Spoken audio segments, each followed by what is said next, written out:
සුබ දවසක් කියලා ප්‍රාර්ථනා කරන වෙලාව හැමෝටම මම අද මේ වීඩියෝ එකෙන් කතා කරන්න බලාපොරොත්තු වෙන්නේ නිර්මාණය කළ ලද දෙමහල් නිවසේ කොලම් ටික ඇඳගන්නේ කොහොමද කියලා. දැන් මෙන්න මේ ආකාරයට මම සැලැස්ම නිර්මාණය කරලා තියෙනවා. මේ සැලැස්මේ මෙතන කුඩා ඕපන් වැරන්ඩ එකක් තියෙනවා. ලිවිං ඒරියා, බෙඩ්රූම්, කුඩා පැන්ට්‍රි එකක් තියෙනවා, බාත්රූම් එකක් තියෙනවා, බෙඩ්රූම් එකක් මෙතනක් තියෙනවා. ඊට පස්සේ මෙතන ලිවිං ඒරියා එක ටිකක් පොඩි වුණා මෙතන ස්ටෙයාකේස් එක නිර්මාණය කරපු නිසා. කොහොමත් මේ නිවස ඉතා කුඩා නිවසක්. එතකොට දෙවන මහල ගැන කතා කරොත් මෙතන තියෙනවා බැල්කනි එකක්. ඉදිරිපසට කණු දෙකක් දාලා නිර්මාණය කරලා තියෙනවා. ඊට පස්සේ මෙතන තියෙනවා ටීවී ලොබි එක.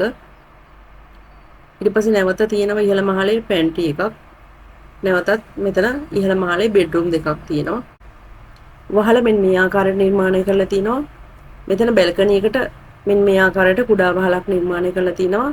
ඊට පස්සේ ටීවී ලොබි එක සඳහා ඇන්ගල් වහලක් නිර්මාණය කරලා තිනවා ඊට ටිකක් ඉහළින්. ඊට පස්සේ මෙතන නිර්මාණය කරලා තියෙන ප්‍රධාන වහල මේ විදියට. එතකොට ඔයාලා තා මතක තියාගන්න කාරණාවක් තමයි මෙතන සෙක්ෂන් කරනකොට මෙතන ඉදිරිපස වහලවල් දෙකම පේන්නේ නැහැ. නිවැරදිව අඳින්න ඕන ප්‍රධාන වහල විතරයි. නමුත් මම මෙතනදී අනිත් වහලවල් දෙකම ඇඳගෙන තියෙනවා. මොකද මට ෆ්‍රන්ට් එලිවේෂන් සහ සයිඩ් එලිවේෂන් නිර්මාණය කරනකොට ඒක වැදගත් වෙන නිසා. දැන් මම ඊළඟට කුඩා රෙක්ටැන්ගල් එකක් නිර්මාණය කරගන්නවා කොලම් ටික අඳින්න. රෙක්ටැන්ගල් යනවා. එතන ක්ලික් කරනවා.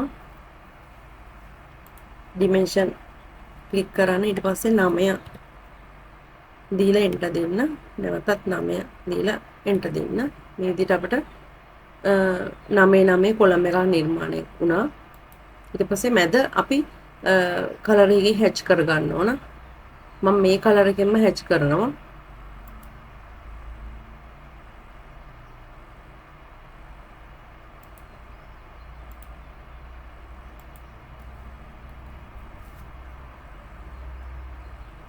ඊට පස්සේ කොපි ගිහිල්ලා මෙන්න මෙතන මේ මුල්ලෙන් මම අරගන්නවා. අරගෙන මෙන්න මෙතන මේ මුල්ලේ ගෙනත් තියෙනවා. දැන් අපිට කෙලින්ම මේ මුල්ලේ අපිට ගෙනත් තියන්න පුළුවන්. ඒ කියන්නේ අපි ලයින් එක්ස්ටෙන්ඩ් කරගත්ත නිසා අපිට පහසුවෙන් එතන පොයින්ට් එකේ ගෙනත් තියන්න පුළුවන්.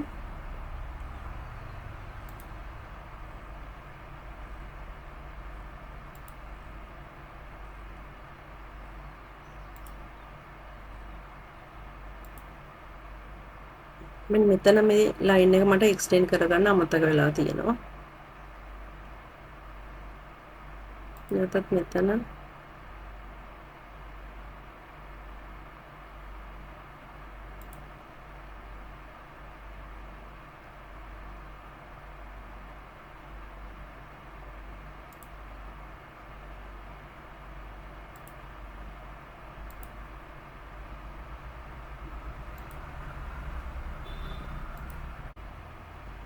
මෙතන අපි කොලම් එකක් අඳින්නේ නැත්තේ පොඩි බිත්තියක් තියෙන නිසා. ඒ බිත්තිය මේ දක්වා එන්නේ නැහැ. ඒක නිසා අපි එතන කොලම් එකක් අඳින්නේ නැහැ. දැන් මෙන්න මෙතනත් අපි එක්ස්ටෙන්ඩ් කරගන්න ඕන අපේ ලයින්.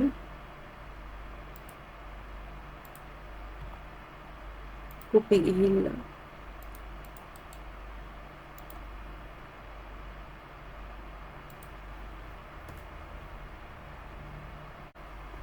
ඊට පස්සේ අපි බලමු දැන් මේ කොලම් ටික කොහොමද ඇවිල්ලා තියෙන කියලා ගණන් කරලා 1 2 3 4 5 6 7 8 9 10 11 12 13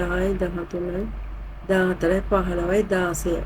එතකොට මෙන්න මෙතනත් එකක් මම දාලා තියෙනවා 17 වෙන්න. මොකද අපි කොලම් නිර්මාණය කරනකොට හොඳට මතක තියාගන්න ඔත්තේ සංඛ්‍යාවක් තමයි අපි දාන්න ඕන. කොලම් කොහොම හරි ගණන් කරලා ඔත්තේ සංඛ්‍යාවක් දාන්න ඕන. දැන් මෙතන ඇවිල්ලා තියෙන 16යි. ඊට පස්සේ මම මෙන්න මෙතන කොලම් එකක් ඇඳගෙන ඒක 17 කරගත්තා. අපි ලයින් එක පොඩ්ඩක් එක්ස්ටෙන්ඩ් කරගමු. කොලම් එක තියන්න ඕන නිසා. පස්සේ ලයින් ටික ට්‍රිම් කරගන්නවා. කෙලින්ම මූව් කරගෙන යනවා මේ කොලම් එක.